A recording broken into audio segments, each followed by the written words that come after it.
Hey everybody, testing, testing. We have this new platform so I can go out on Facebook, Twitter, Instagram, and YouTube all at the same time.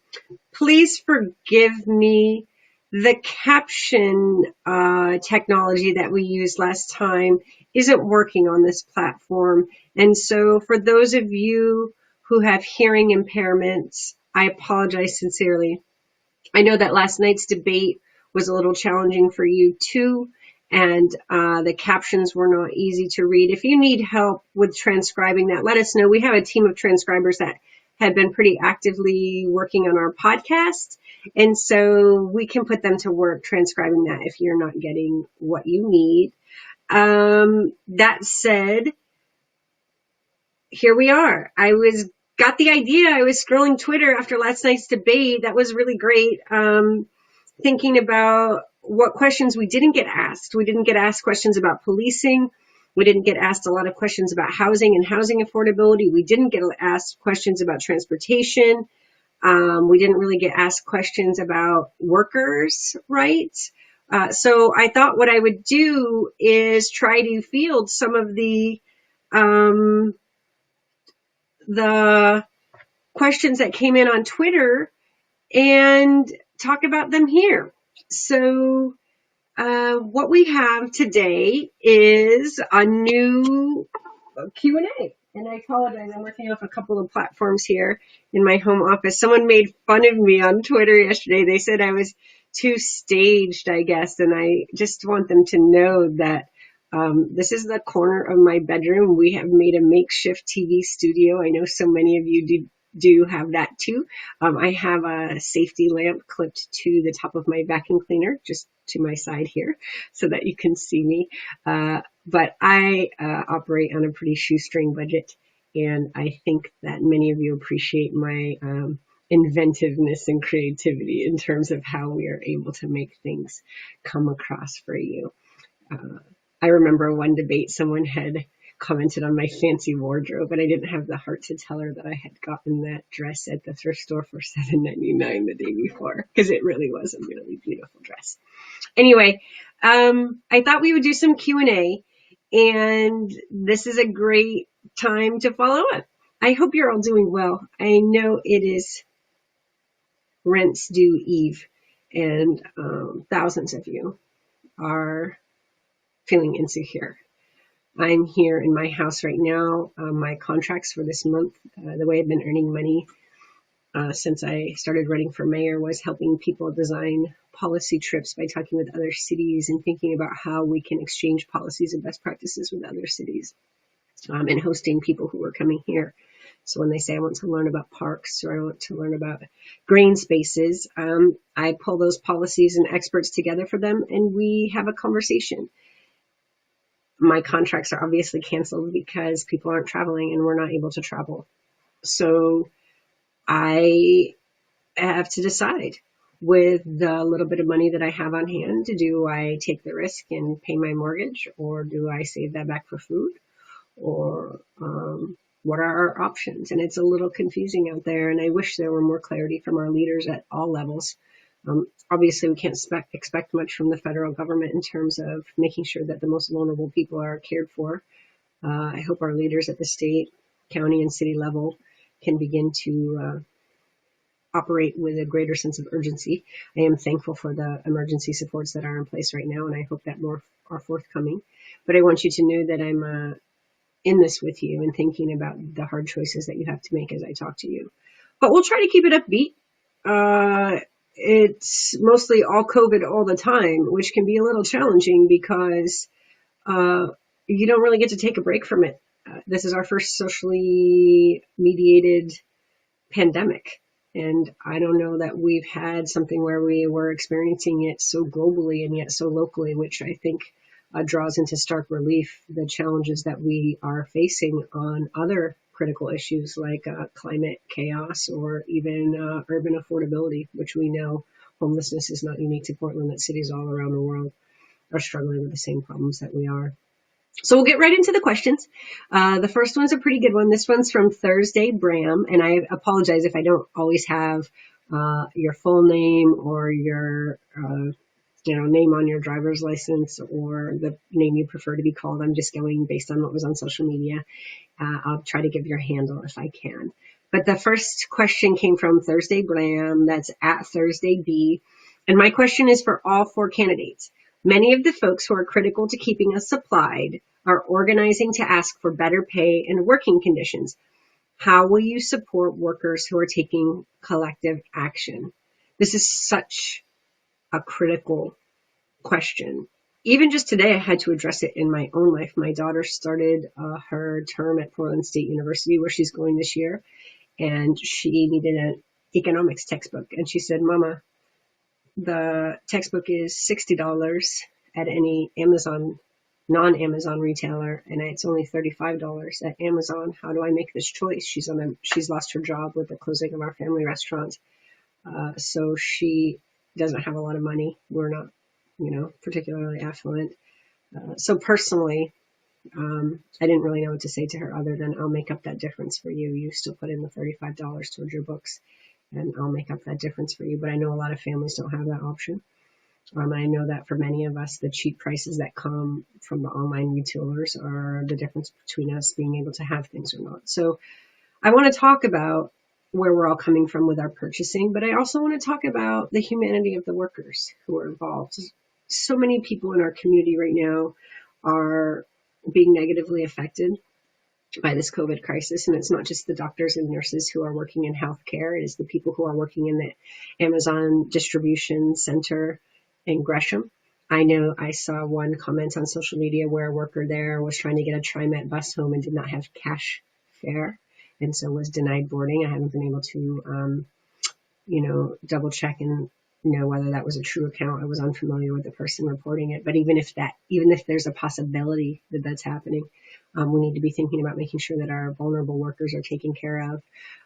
We need to think about the fact that many of the people who are in these service jobs, whether they're working as grocery clerks or delivery people, transit operators, whatever their situation is, they're already not the most affluent people in our society, especially when you think about the people who might be in the custodial services in some of our healthcare facilities. So we need to be thinking carefully about, what we're talking about in terms of which are the essential jobs in our economy and which ones do we pay for. And so I fully support the Amazon workers, the Instacart workers, the Whole Foods workers, even the Powell's bookstore workers.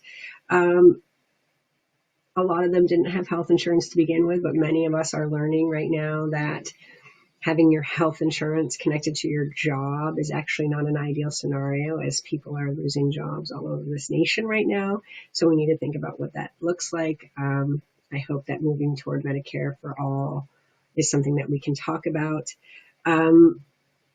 We have to think about these striking workers as the most important people that we need to take care of right now too, because most of us are depending on them. And this is what it truly means for us to, I'm being told right now that there are questions that are coming in too. Let's see. Oh, perfect. Hi, Joe. I was just talking about the fact that we shouldn't be charging fare during COVID on TriMet and what that means because we know that the people who are most affected by this probably would be home sheltered in place and not on TriMet at all if they had an alternative. So we need to think about that. We need to talk a little bit about our purchasing too, right? And so I'm trying to pull this up.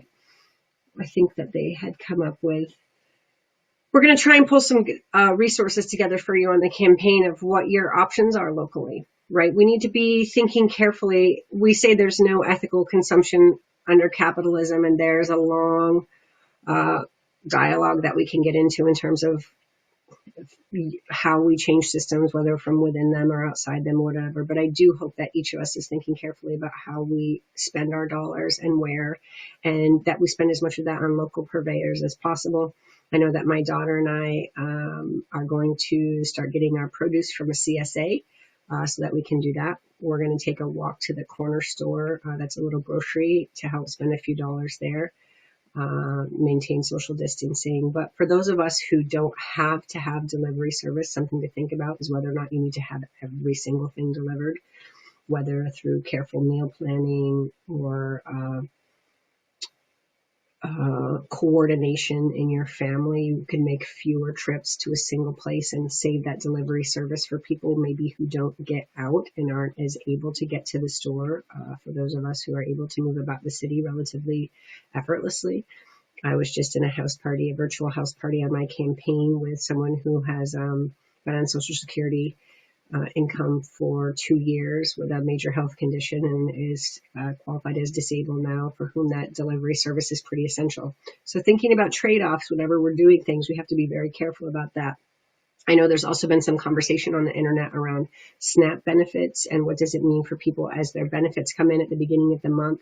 For those of us who have a privilege of going to the store at various times of the month or tapping into various amounts of income across the month, maybe delaying that trip a few days. I know that it's staggered by your Social Security number in Oregon, but thinking about, can we minimize our impacts by trying to avoid purchasing food with the label WIC, which is WIC, and leaving that for folks who have SNAP benefits and things like that. So just think carefully, educate yourself.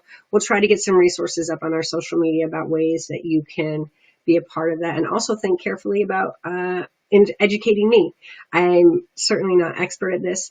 I do know that I have taken some steps to try to grow some protein in my house. I planted a dozen bean plants a few days ago, and I'll keep you up to date on how the progress of that is going. Let me know if you want some beans once they grow and I harvest them next year. You can get some. I think that we need to think about, though, as we're crafting a future from this moment, there's something so critical about the choices that we make right now. And again, I was just on this house party, and one of the comments that I made was it can seem almost superfluous or beyond our reach to be able to engage in a mayoral election right now. But I feel it's so critical because on the other side of this crisis is going to be an opportunity of reconstruction, of thinking about what society we want to have. And so what kind of person do we want at the helm of our city at that time? Do we want someone who is more likely to pick up the phone for the PBA than he is for a small business owner who has never had to pay rent or has never had to take out a small business loan or help,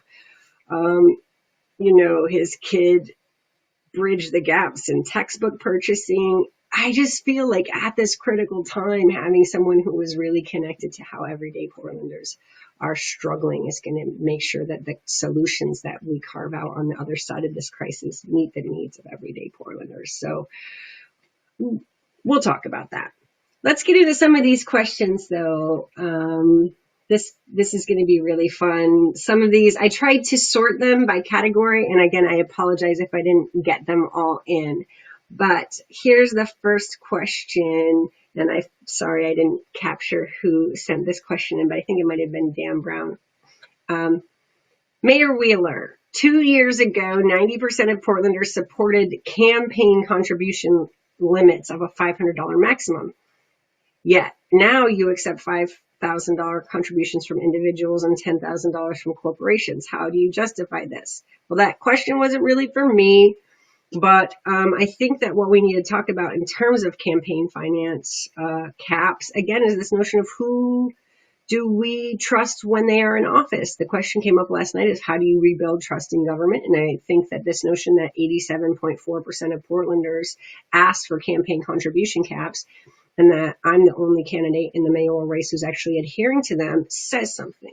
What it says is that I am aligned with the values and willing to walk the talk on the other side of that. Sometimes Portland gets very self-congratulatory with the amazing policy that we pass. Amazing. But then it's the execution and the accountability afterward that becomes problematic. So I hope that we can, we'll see what happens. I was hoping that the Supreme Court of Oregon would have decided on that this winter, but apparently they haven't. So we'll have to see how that's going. Good luck with that, Mayor Wheeler. I wish you would have gotten that question last night. Okay, the next one's from C.R. Pressler, at the Mayoress on Twitter. She said there are 431,522 registered voters in Portland. It looks to me like there are only 415 of them watching the mayoral debate live stream. I don't know. Maybe no one's home tonight. I thought this one was funny, and I didn't need to include it, but I wanted to for a couple of reasons. One, Sierra is an amazing individual and small business consultant. She was in a community conversation with me this fall at the Riveter about how we can keep things more secure for small business owners, entrepreneurs, and even freelancers. And we had talked about things like a freelancers union and what does it mean to have a workforce that's secure, even in the face of things like the gig economy, which we're seeing who gets left behind when those are the jobs that you have fueling your economy. But I also thought it was interesting to talk about civic engagement and how we're going to get the public engaged in politics in the future. You know, voter turnout could be particularly low. I'm not sure how COVID is going to affect that. But even if there weren't the pandemic, at times people in our city feel that their decisions don't matter. And I wonder if in part it's because they have put in input before and it hasn't seemed like it's gone their way. And so they check out. And so we need to think carefully about how we're designing governance systems to meet the needs of everyday Portlanders. And I do hope that you'll go visit me at sarah2020.com/goodgovernment to learn more about how we can reform local government for the everyday working person in our city. Because if they're not feeling like their input matters, or they don't feel like they have the opportunity to give input, or we've not made systems that are accessible to them for whatever reason, and again, I apologize for the lack of captions here right now, but whether that's by virtue of having city council meetings downtown in the middle of the day without childcare, et cetera, et cetera. So I hope you go take a look at those. The next one comes from Barry Cochran from a distance. I love all these new handles of people with their social distancing handles. They crack me up. He's at Barry Cochran, and he asked, could you ask how the candidates would open City Hall to groups and communities that have not historically had access? Well, now that you mention it, my team just messaged me. Captions are working on Facebook. So if you need captions, go to Facebook. I'm going to put that, actually, I'm going to take a moment and just put this in here. I can write that in here.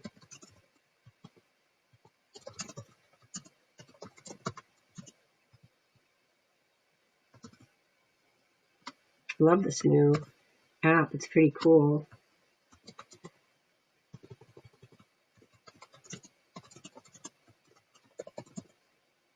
Man, I love my team's commitment to equity and inclusion.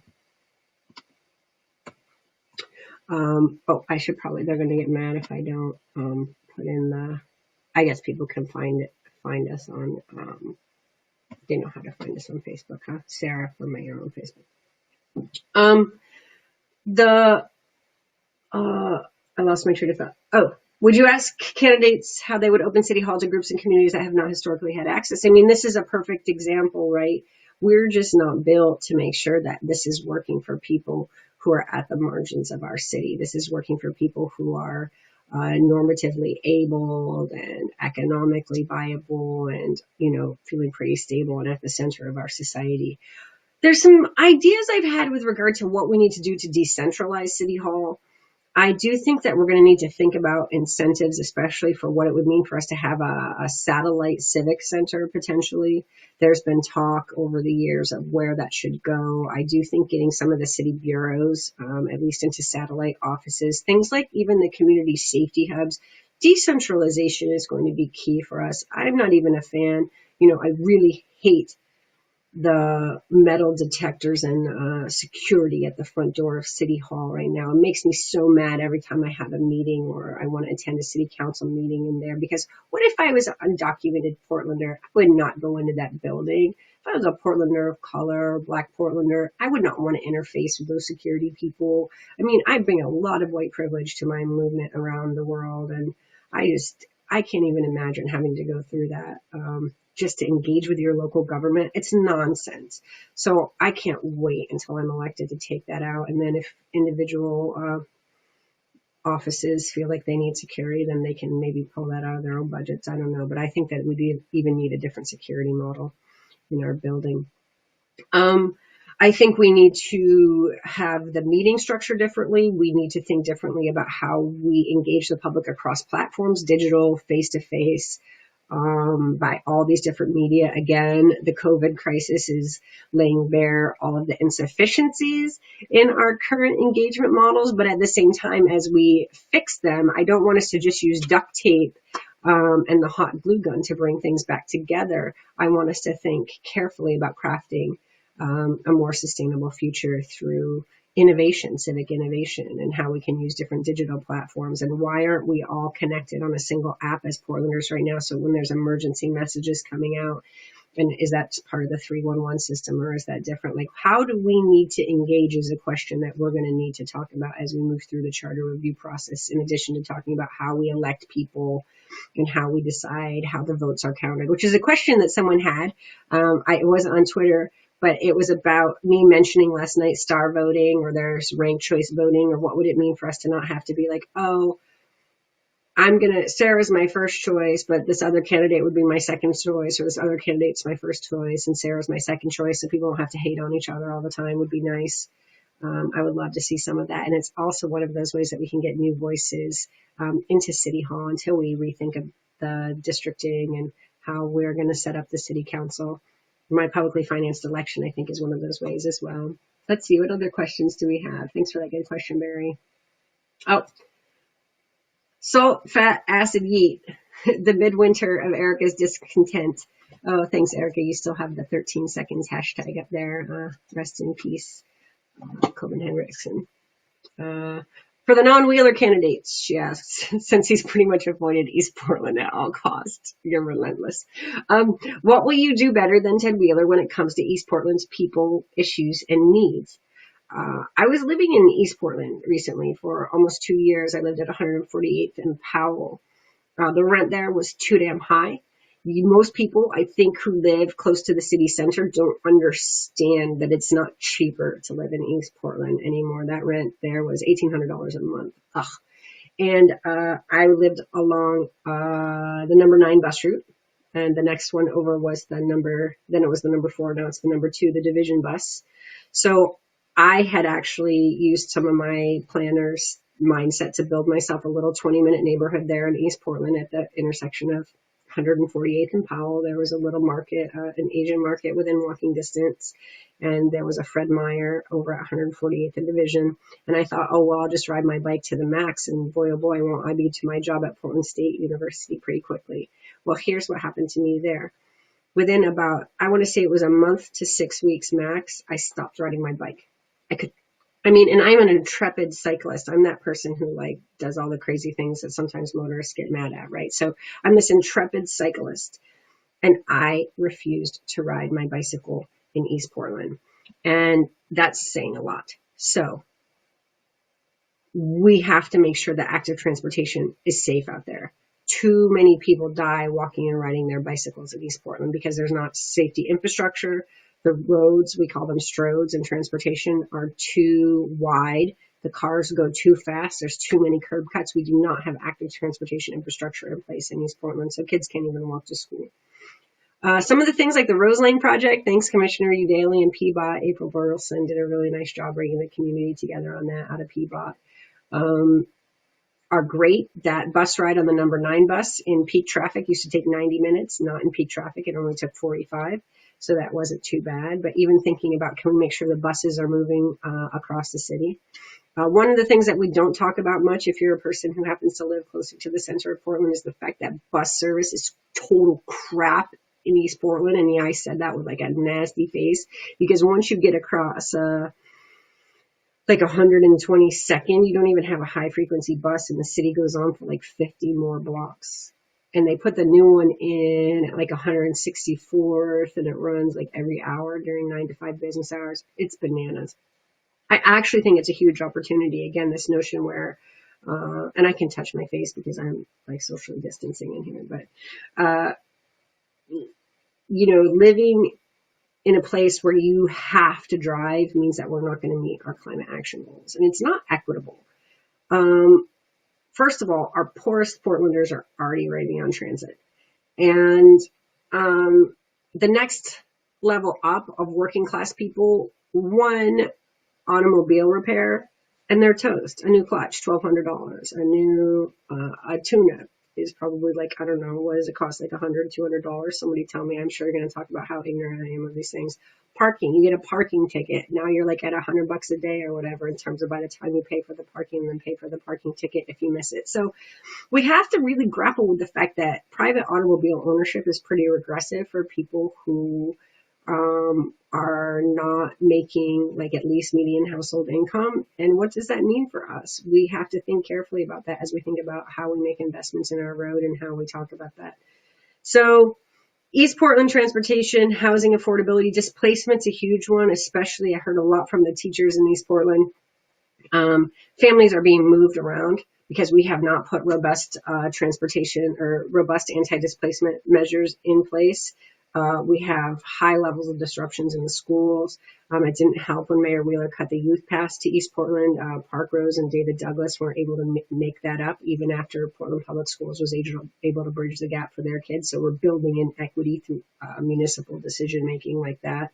I just think we need to think about East Portland, not like it's this like afterthought and problem area, but this huge area of opportunity. What would it mean for us to make investments in ecosystem services and community solar that would bring down household heating and cooling costs and things like municipal broadband so people could telecommute and that everyone had equal access to opportunity in terms of information and even education. So I think it's about infrastructure and investments in East Portland and then people just caring about them, except for when there's a photo op. That's probably I can stop there.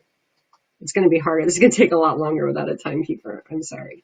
The next category is COVID. So what are people doing in the COVID crisis? This one's from Hero at Gunman. I don't know this person, so this is my first time engaging with you, but I thought this was funny. I thought this was ironic for one reason. I'll explain. What are your views on implementing a citywide masking ordinance to reduce the spread of COVID-19?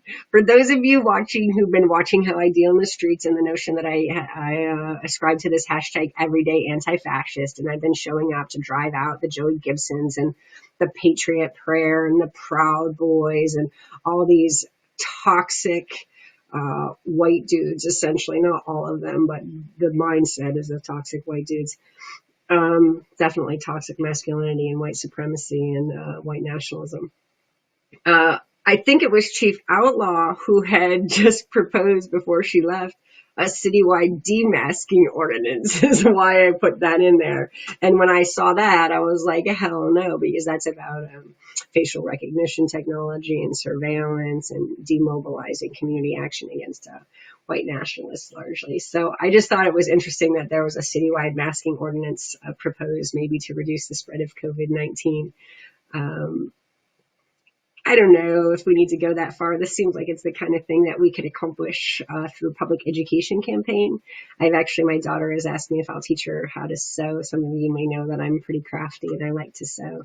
So some people, so I'm going to teach my daughter. She's asked me if I'll teach her how to sew on the while we're sheltered in place, and I thought we would start with some masks. So we'll see what we come up with.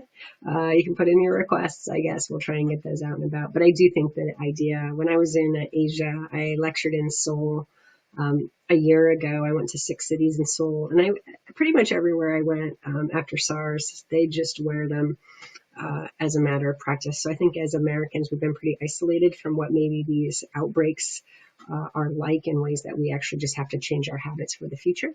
I thought it was really cute that some of them were very fashionable. So maybe we can think about that too. I don't want to go overboard, but I don't think maybe we need a mandated mask ordinance right now. That's hilarious. Here's another one from Mamazon. Why can't TriMet move to fareless riding during this extraordinarily difficult time? Fares make up a small percentage of the TriMet budget, but this move would ease some of the financial burden for many Portlanders. Also, I just think we have a TriMet board member who's running for Portland mayor right now. I'm not on the board of TriMet, so I can't really do much more than yell at TriMet on Twitter, which I think they're starting to get irritated about. But yeah, why can't TriMet move to fareless during this extraordinarily difficult time? I don't know. I've been asking questions. I'm not able to get answers. Maybe some of you should tag in my opponent and see what he thinks about that. I've been calling for fareless transit before we had an epidemic, so I'm not sure. I actually am very worried about the TriMet workers who are having to clean the buses and operate the buses, especially and operate the light rail trains, because I feel we need to make sure that they're healthy and protected as well.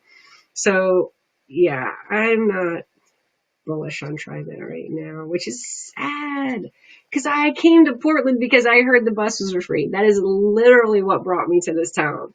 I was living in New Orleans, about to get married. My then partner said, "Where should we go? Where should we raise a family?" And I said, "There's this place. I heard the buses are free." And I couldn't believe it because I thought, what kind of place would make transit free in the United States for its people? And I hate hating on TriMet. I want to love TriMet. I want TriMet to be awesome. I want TriMet to serve us. I want TriMet to be an economic driver. I want our people to wear, their transit pass, or actually, if we're fareless, we won't need it, but I want them to wear their transit ridership with pride, because I want transit to be just a shining star for our community. And I think it's going to be hard after this crisis. We are going to face an uphill battle in getting people back on transit. After we force them into their automobiles through this crisis, through social distancing and lack of service and just the breakdown of the system. So I think as Portlanders, we're going to need to stay committed to what TriMet means to us, not just in terms of mobility, but in identity, sustainability, good green jobs, rail. This is a chance for me to plug my cool poster. I'm sorry, I'm inept in terms of it. I'll just turn around. So you can see this on my website. It's our Green New Deal poster by a local artist. We're doing our part to support local artists. Heather at Seafoam is what she goes by. But she did that Green New Deal poster for us. It's on our store at sarah2020.com/store. But that's an imagining of what it would look like if there were high-speed rail instead of I-5 freeway right there on the East Bank. And then that East Bank Esplanade was open to all sorts of water sports and activation. So go check that out. It's really cool. Hi, Tito. Good to see you. The founder of Fashion Next is on here. How can we help make the mask movement fashionable? Exactly. I do think it's not going to be something that comes down from ordinance. People are very independent, fiercely independent in Oregon, and some of that trickles down into Portland.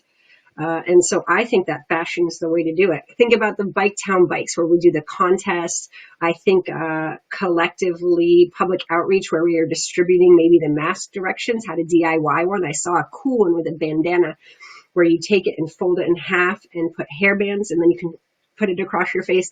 I think the more we make it about gamifying things, you think about Project Runway and all of the fun ways that we're able to come together and innovate through competition would be fun. I think the fact that, Tito is made the most sustainable fashion week, I think in the U.S., so you can correct me if I'm wrong, you're in the chat, but it's a very sustainable fashion week, and featuring things like Asian designers and Chinese designers is going to be more important than ever to make sure that we're combating the racism and xenophobia and xenophobia that's coming along with the whole Asian flu and Wuhan flu, China flu, that our idiot in chief talks about. So yeah, I love that idea. And maybe we can do it would be fun to have a community socially distanced runway, right? Where we did a parade where everyone had to stand 8-10 feet apart just to make sure we're doing it right. And everyone paraded around downtown because the streets are empty. And we all paraded our masks and people could come and look, or something like that would be really fun. So I hope someone comes up with a great idea and promotes it, because I can't really do any more organizing right now while I'm running for office, but someone could. Okay, next one, eco-socialismus. Yeah, a lot of eco-socialism going on right now, huh? My friends. Yes, question for the candidates. Do you support a rent freeze during this crisis? If so, how will you make that happen? I do support a rent freeze, and I am worried about the rent coming due tomorrow. Not just for residential rents, but commercial. And I think one of the biggest challenges that our people face is a lack of clear information. What does it mean for us to, I'm sorry, I get distracted by the comments. Someone said the mask could say vote on them. Yeah, vote Sarah. What is a rent freeze? Thanks, Nathan, for that question. So the difference between an eviction moratorium and the rent freeze, at least as I understand it, is that we're actually not going to increase the rent. We're not going to evict people. while the rent is due, right, for back rent. And then if there's amnesty in place, which I would advise, which means that we're actually trying to find a way to forgive that rent. In Canada, I think they got around this a little bit by making the universal basic income model that they administered about $2,000 a month per Canadian. So it's about $8,000 over the course of the epidemic in their place, to make sure that that money was going straight to the people. And then that people, as they're paying their bills, are keeping the corporations afloat. My sense from what the U.S. is doing, it's like a different model where the corporations are getting money and the people are getting a little money. I think about $1,200 each. But for most of us, $1,200 isn't going to help us bridge months without income.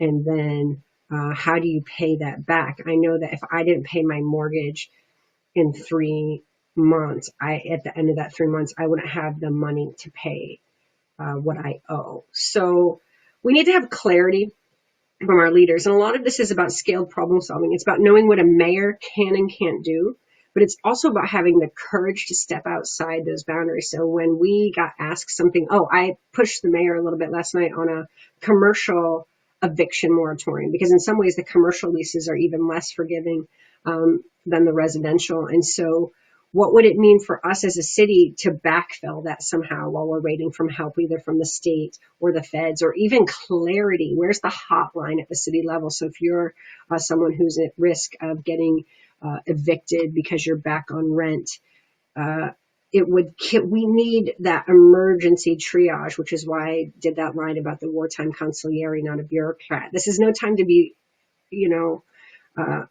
maybe wait and see, maybe wait and see. I don't think people who have been behind on their rent before understand what's going to happen to a lot of people tomorrow when they have to make that choice. Me, since I have the very good fortune of being a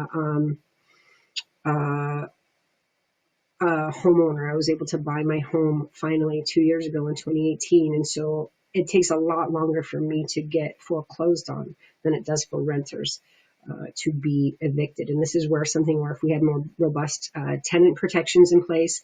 I proposed in my Housing for All strategy, even before the COVID crisis came out, is doubling the Airbnb tax to actually put that in a fund for short-term rental assistance. And boy, oh boy, let's just diverge for a minute in terms of Airbnb. Our instincts have been right that Airbnb is screwing us over in cities in terms of the rental market. And now as we watch thousands of units flood onto the market very affordably in cities all around the world. I saw numbers from Dublin that blew my mind, but I was just talking with a colleague in Toronto who's been leading on this in that city, and they just issued a $3 million class action lawsuit against Airbnb. And I'm not talking about the hosts. I'm talking about the corporation. And this is the corporation that's benefiting from this. So thinking about Airbnb regulation right now is something else that we need to be doing in all of this. Let's see. Tito. Tito, there's the plug. Fashion XT. FAS, Fashion with XT after it. Find Tito if you want to help him on that mask challenge. He'll help you with that. So. I need captions. You got to follow us on Facebook desktop. Hang on one second. Let me change that really quick just so I can help people.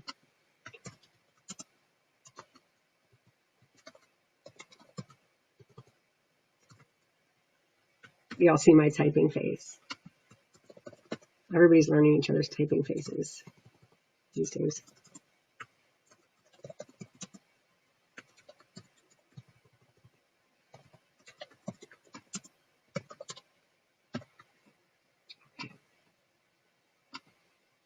I think that's better. Thank you. I appreciate that. Thanks for trying to keep that accessible.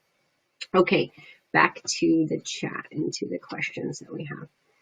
Okay, let's see. Ooh, the next section is on policing. Yeah, I was surprised. We had a couple of questions, maybe because it was City Club. There were a couple of questions about the form of government and not talking about policing much, which to me is one of the major issues in the mayoral race, especially. I know there's a lot of races going on. I think there's something like 20 people running for city council, probably even more than that. But the fact that the mayor is generally the police commissioner, and presently the mayor is the police commissioner, make this a good question. And when I went and searched the hashtag City Club debate, it actually brought me to some questions that were left over or asked from the district attorney debate that they had. But I thought they were important for the mayor too. And also, I want to say thanks to the Oregon Justice Resource Center. They do such amazing work in our city, and they had asked a question for our debate, but they had asked a few for the DA's race too. So I was going to ask those right now. It said, what? Don't forget that the next mayor of Portland will also be police commissioner. What do you want to ask the candidates about policing? I'm going to point you toward my policy on this because it's one of the most innovative in the suite of policies that I've put forward, which are pretty extensive. Again, sarah2020.com, you know where to find me. But rethinking public safety is a huge one, and nothing is making that more apparent than right now when we're talking about what we need to keep people safe. I don't hear people going, oh my goodness, I wish we had more armed police officers in riot gear right now. I'm just saying maybe that wasn't a great investment for times that are going to be critical in the future and what we need to keep Portlanders safe. I don't know if there was an earthquake, it would be that way. I don't even know if there was some sort of terrorist attack that having a bunch of militarized police equipment and police that are trained in that sort of thing is going to be what we need for the future. And so we know that over half of our general fund budget is spent in public safety. And what we need to do as Portlanders is ask, safety for whom and how? And the things that I proposed in that would be amazing if we had them right now. One was this idea of community safety hubs where they could be attached to, say, community centers or schools or nonprofit organizations. I'm thinking about the neighborhood coalition offices, even in government. Imagine if there were food pantries like that were all volunteer, where we could be leaving excess food and people could be taking food if they needed it. If there were places that there would be information if you needed it. When it comes time when we actually finally get our tests, I think they should be coming next week after. We should be getting pretty darn close. We're going to need to administer them widely. Well, if we had community safety hubs, those could also be the testing centers. If we needed emergency childcare centers, those could be the emergency childcare centers. And this would also help us shore up our crumbling parks infrastructure, right? So thinking about the idea of community safety hubs is important. Right now, the mayor is proposing cutting the public safety budget. I don't want to do that. I'm actually revenue neutral in my public safety budget. What I don't want to do is fund increasingly militarized policing that doesn't help keep Portlanders safe. So please go take a look at that Rethinking Public Safety plan. It's sweeping, it's progressive, it's informed by months of conversations with community members from across the spectrum, everything from protest ordinances to how do we keep white nationalists out of our city to how do we enforce sanctuary city. That's another topic we're going to need to talk about, because what I'm hearing is that there's a huge number of undocumented workers, especially from our restaurant industry, who are not qualifying for unemployment benefits right now. How are we going to keep them safe? What does it mean for us to take care of people as opposed to criminalize them? In 2017, over half of the arrests of people by Portland Police Bureau were experiencing homelessness. How does that help? As we're seeing right now, there's a lot of critical need out there. So great question, Oregon Justice Resource Center. I appreciate it. Yeah, how do we need to reassess how we spend policing dollars and whether they should be policing dollars at all. How do we get to where we need to be as a city? Yeah, okay, I said that. The cozy relationship between at least some Portland Police Bureau officers and far-right actors. Remember that report about the June 17th protest revealing at least one officer who thought Patriot Prayer and so on were much more mainstream than everyday anti-fascists. We remember that. Thank you. OJRC, I remember that too. And as your mayor, I'm not going to forget that. We need to have zero tolerance for bias in the Portland Police Bureau. That means increased investments in anti-bias training, increased investments in de-escalation, decreased investments potentially in combat training. Line item, I can move even without dealing with the police union. We need to think about workarounds from the police union. I'm not going to have any control when I take office in January 2021 of the contract that's been negotiated. So we're going to have to work with whatever we've got. But I think through the Department of Justice pull out, which is likely to happen around that time when they leave town, done overseeing our settlement agreement, then we're going to need to think about, oh, hi, Barry. This has to be a joke. Okay. We're going to have to think about what does it mean for us to do workarounds inside the Portland Police Bureau so that even if we can't fire a particular police officer, which has been a huge issue previously, that can they be reassigned in some ways? And what does the community oversight on that look like and the accountability on that? I think we need to use the DOJ pulling out the relative newness of PSEP, the failure of COAB to use that as an opportunity to craft a really good community oversight of policing. So I think the budget, community oversight processes, and just clear statements about what's going to be tolerated and not is going to be important. So let's see, we're coming up short on time. Oh, perfect, because I think we have about 2 more questions. Rose Quarter I-5, which we've just had news. I think it looks like the No More Freeways effort that I've been involved in for quite some time, about 18 months, I think we've been working on that now, saying, boy, wouldn't it be nice if we spent $500 million on, say, something like municipal broadband instead of a auxiliary lane on the Rose near I-5. This question's from Glenn Bullman, and he says, stay the F home. He's known as Glenn Bikes.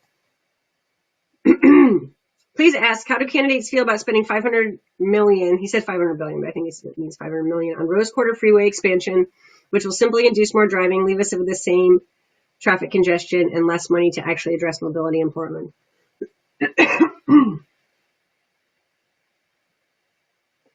Still not used to the whole elbow thing yet.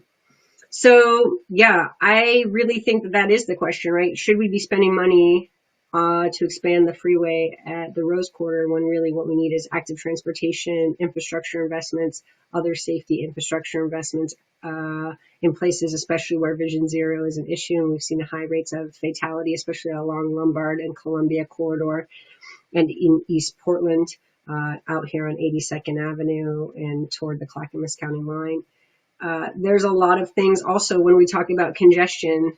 I mean, we talk about telecommuting as one of our fastest growing commute options even before the COVID crisis. And you look at it now, the streets are not congested. So what does it mean for us to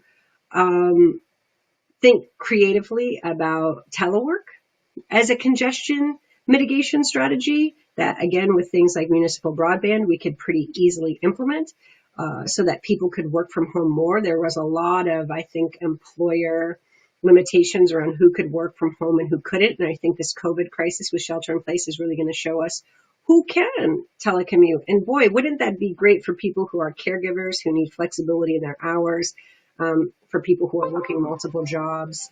What does it mean for us to think creatively about that? I'm not thrilled with how this is going down right now, but so yeah, I was never a big fan of that $500 million. I think it's probably going to be $1 billion plus now with the way they're talking about it, but hopefully we can continue to craft that. I would like to see Lower Albina come together without that being predicated on a freeway expansion. I'd love to see that money going to housing and parks and green spaces and whatnot.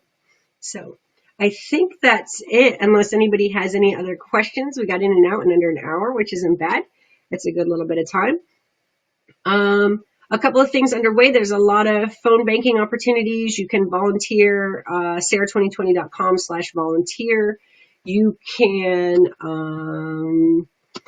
can go to one of our virtual house parties, which are pretty fun. We're getting together and chatting online in some of those.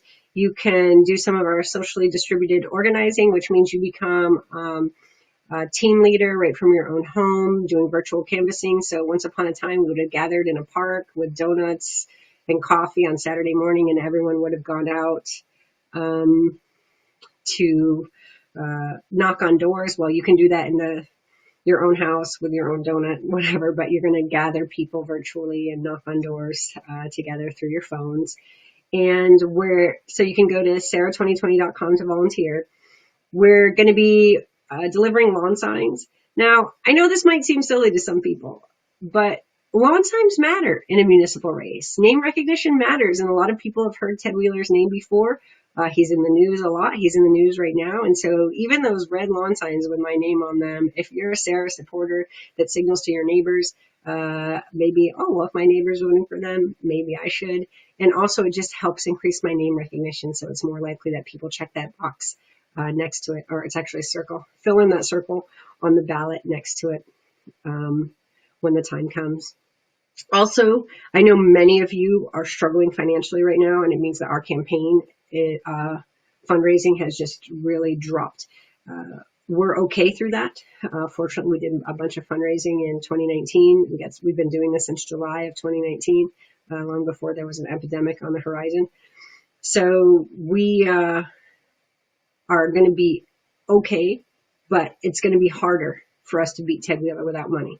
So if you can spare any, please go to sarah2020.com/donate and give us what you've got. If it's $5, that's great. If it's $10, that's great. If you're someone who is more comfortable and secure right now and wants to give $20 or even $50 because you know other people can't, we would encourage you to do that. The first $50 from any Portlander is matched from a fund that's been earmarked. So we'd like to be able to maximize that if we could. And let's just try to do this. We're about a month from ballots dropping, and pretty soon after that will be election day, the third week of May. So we're headed into April and then a couple of weeks in May before this election is over. So I hope you'll get us over the finish line.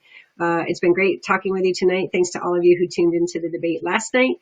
And I hope you have a great first of the month and that there are no April Fools on you. Take care.